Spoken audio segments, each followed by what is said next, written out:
Idan yau ne farkon shigowarka wannan tasha, to ka danna mana subscribe, kana ka danna ƙararrawa.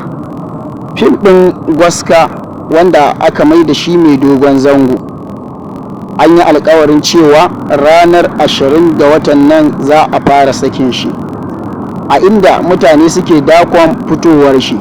Kuma ana cikin dakon fitowar shi ne aka ga jarumin wato Adam A Zango ya fito domin ba wa mutane haƙuri da cewa wannan fim ba zai samu damar fitowa a wannan lokaci ba domin wasu gyare-gyare da suke.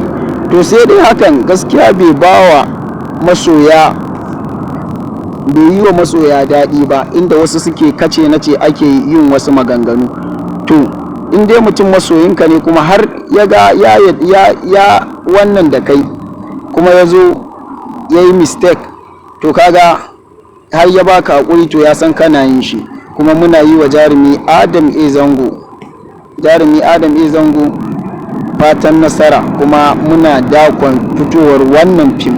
In Allah da mu so muke ma mu ga wannan series fim ya kere kowane fim, kuma muna ma tunanin haka. In Allah ya yarda, Allah ya taimaki Adam A Zango domin ya kawo mana wannan series fim.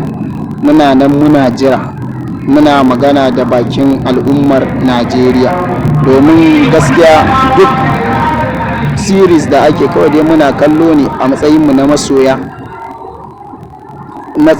Adam A Zango. Idan wannan ne farkon shigo ka wannan tasha, kawai kai mana subscribe.